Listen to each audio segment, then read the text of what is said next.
Esta tarde, en un rato nomás, va a dar una charla, miradas desbordantes, imaginación política de la naturaleza. Y esa naturaleza aquí, bueno, también puesta entre comillas, ¿no? Bueno, los saludamos. Cristóbal, ¿cómo estás? Muy buenas tardes, un gusto saludarte. Buenas tardes, Miguel. Un gusto también saludarte y gracias por la invitación. Bueno, hablemos un poco de esta naturaleza entrecomillada que está un poco presente en el título de tu charla de hoy, de esas imágenes de la naturaleza. Imagino que ahí hay un proceso histórico que analizás, hay un uso de esas imágenes o de esa imaginería sobre la naturaleza que estás analizando e investigando. Contanos un poco. Correcto. Yo hablo de la imaginación política de la naturaleza y como dices, hablo de la naturaleza entre comillas porque entiendo que la naturaleza, tal como se entiende en las sociedades occidentales, es también una construcción. Y es una construcción también a través de imaginarios. Me interesa imaginarios colectivos.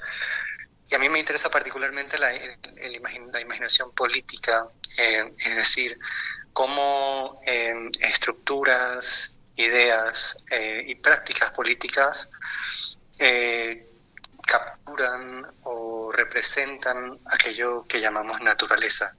Eh, y cómo entonces también se forma parte de estas prácticas, por ejemplo, en sistemas de justicia, en las leyes, en políticas públicas.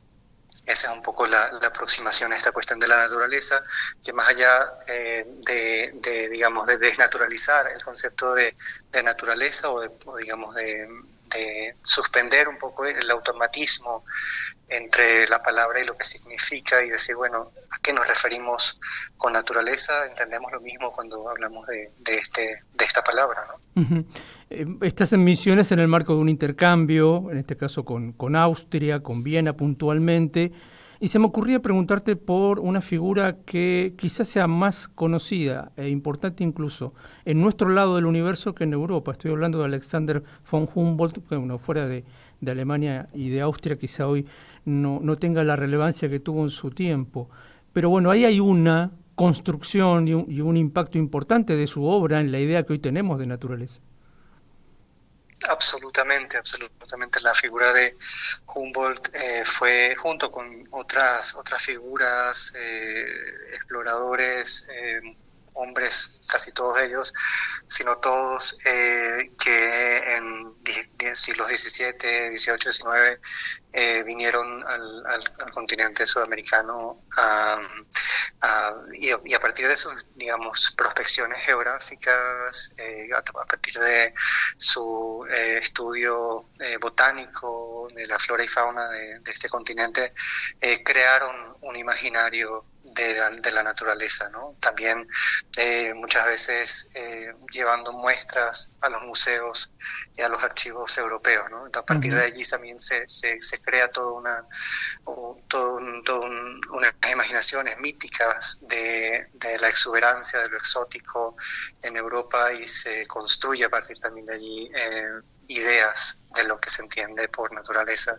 Claro. Y muchas veces también a partir de conceptos que están en la base del pensamiento moderno, del tiempo de la Ilustración, y que muchas veces operan bajo dicotomías binarias, donde lo natural, la naturaleza se opone a la cultura, donde la civilización se opone a la barbarie o a lo salvaje, ¿no? Estas ideas que muchas veces también no solamente se representan por dicotomía, sino también existe una jerarquía Ujú. entre esa dicotomía, ¿no? Estaba pensando que, Y una relación de poder. claro, Perdón. que ese pensamiento tiene mucho que ver con los desarrollos de Hobbes de la misma época, ¿no? La idea de que el otro, el diferente, es también peligroso y puede ser también una amenaza para mí. Pensaba un poco también, a partir de esto de la imagen, de que muchas de las descripciones que hacen los viajeros, aún anteriores a Humboldt, tomadas por ilustradores en Europa, nos devuelven unos cocodrilos muy particulares, unos guanacos muy raros. Es muy lindo eso también. Sí, sí, sí, sí. Sí, totalmente. Hay fabulaciones, ¿no? A partir de allí, lo que pasa es que muchas veces esas fabulaciones son, digamos, se puede decir son bonitas, pero también hay algo de esa belleza que carga, que tiene un reverso de violencia, ¿no? De historias de violencia. Ujú, Es decir, esas fabulaciones, esas imaginaciones en su belleza estética también esconden historias de explotación, de violencia, de desposesión, ¿no? ujú, Entonces un poco también es justamente como mostrar ese reverso, ¿no? Cuando hablo de imaginación política de la naturaleza también intento enfocarme en una determinada imaginación política de la naturaleza, no todas las imaginaciones políticas. Me refiero sobre todo a esa heredera de la historia colonial de la modernidad europea y su reverso, la explotación colonial ujú, en el sur global, ¿no? ujú. Tu formación tiene mucho que ver con el mundo del audiovisual, entonces paso a esto otro, ¿no? Mucho se dice cuando se habla de la música del rol, del valor del silencio, es decir, eso que aparentemente no está, pero que forma parte de lo que llamamos música. Y en la imagen pasa algo parecido, está lo que se ve y está lo que no se muestra, lo que está fuera del campo. ¿Cómo aparece eso en tu investigación? Sí, lo que dices me parece muy importante. En general, me interesa la idea de la negación la negación en términos de representación o problematizar la representación, ¿no? Mm, Problematizar digamos, la idea de que una imagen muestra la realidad, de que una imagen es neutra, la imagen siempre construye la realidad de la manera en que se configura, ¿no? Visualmente. Hablabas del silencio tan importante en la música. Y lo comparabas con esta cuestión de lo que muestra y lo que oculta una imagen, ¿no? A mí me ha interesado desde hace tiempo una tradición digamos, la tradición de la iconoclasia, que viene, digamos, desde épocas bizantinas, ujú, el rechazo a los iconos, a la autoridad,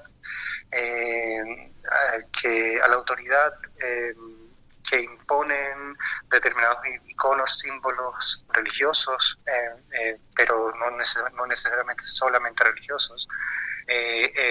Por ejemplo, los monumentos, ¿no? ujú. Monumentos que hoy en día se han cuestionado mucho, movimientos feministas, movimientos de Black Lives Matter, etcétera, ¿no? Donde hay una búsqueda de poner en cuestión las figuras que representan determinados iconos, ¿no? Esa idea de la ruptura con las imágenes o de la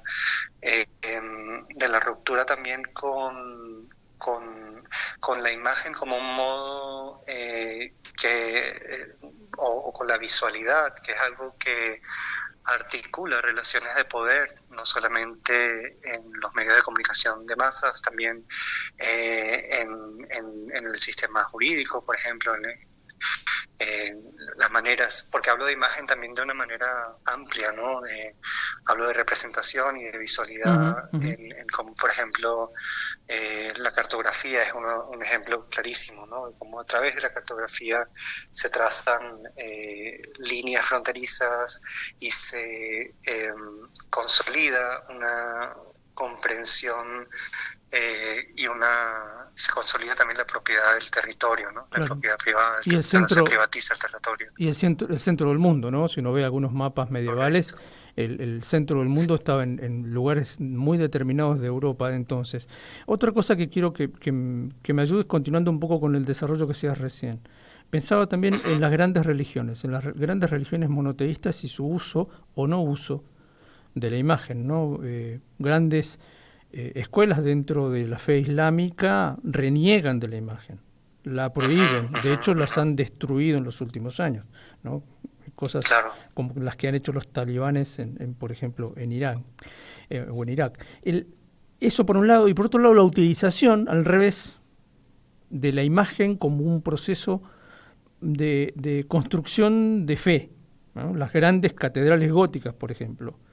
Sí. La Biblia completa, podríamos decir, está de alguna manera en todo el imaginario que está ahí, desde los vitrales a las estatuas que están afuera, la disposición de las columnas, el sonido interno. Contame un poco de eso.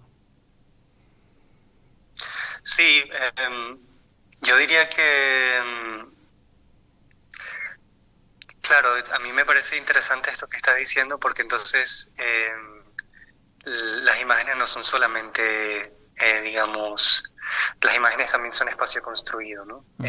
También son arquitecturas, también son infraestructuras, también son, ¿no? Como, entonces, en estos términos, lo visual ocupa muchos espacios de la vida cotidiana, ¿no? Y, y, y quizás distintas sociedades, distintas culturas, se aproximan a la relación con las imágenes desde lugares distintos, pero por otro lado pienso que incluso también en el Islam, incluso en la negación de que no hay una negación de la imagen, ¿no? Sino de la representación humana. Claro, hay otro tipo de imagen, es decir, una imagen también a veces más geométrica, otra, digamos, donde el trabajo con el simbólico, con la representación, va por otro lado. Pero en cualquier caso, en esa prohibición o negación de determinadas formas de representación de lo sagrado o de las deidades, siempre hay una mediación a través de lo visual, ¿no? Incluso en su negación, claro. Quería decir. Claro. Ahí aparece la caligrafía como el recurso visual de imagen preponderante, ¿no? El texto. Por último, contame un poco cómo has estructurado la charla que vas a dar dentro de un ratito nomás. Bueno, la charla es una primera, digamos, pues está en común de un proyecto de investigación artística que estoy realizando, como comentabas, en una residencia de artistas que está impulsando la artista Sonia Vian, y que también se articula mediante un intercambio académico. Y la charla básicamente, como decía, es un proyecto todavía en una fase inicial. Entonces yo básicamente voy a hablar de mi trayectoria, que es como un camino de distintas direcciones entre el trabajo audiovisual, también estudié también ciencias políticas, relaciones internacionales, entonces es un poco, y ahora estoy estudiando una maestría en estudios críticos que combina la teoría crítica con la investigación artística. Entonces, un poco en ese camino de distintos recorridos, intento tejer un camino posible, y acá lo que voy a contar es dónde he estado y hacia dónde voy un poco con este proyecto que se plantea, o digamos que el proyecto que voy a presentar al final de la residencia artística, que dura entre octubre, que ya pasó, de este año, y enero de 2025, a finales de enero del año que viene, voy a presentar una primera presentación, una instancia de presentación del proyecto que tiene como idea guía o como una especie de contenedor la forma del tribunal o de un foro popular, aunque no necesariamente vaya a ser un tribunal, pero sí trabajo con esa forma, con esa idea, como una manera de articular también una conversación con múltiples personas a partir de esa idea del tribunal. Y en realidad la idea sería reflexionar en torno a las condiciones de posibilidad de un tribunal, qué relaciones de poder se establecen con esa forma, con la idea de un tribunal, qué pasa, cómo son las jerarquías, qué se incluye y qué se excluye en un tribunal, cómo se... ¿no? Porque también el tribunal normalmente lo que hace es producir una sentencia, es decir, un discurso de verdad de lo que, sobre algo que ha sucedido, ¿no? Más que, digamos, con este proyecto artístico no busco generar una verdad, un discurso de verdad, pero sí hacer preguntas en torno a ese mecanismo de producción de discurso de verdad, ¿no? Y la idea es que sea un proyecto, digamos, como una especie de performance colectiva, un proyecto de teatralidad expandida, por decirlo de alguna manera, participativo, donde se toma esa idea de tribunal y se trabaja en torno a algunos casos de injusticia socioambiental aquí en la región de la Triple Frontera. No necesariamente solo en Argentina, sino más bien justo me interesa pensar en los ecosistemas que son un continuo, ¿no? No solamente naturales, sino también sociales y culturales, ¿no? en esta área de fronteras. Tal cual.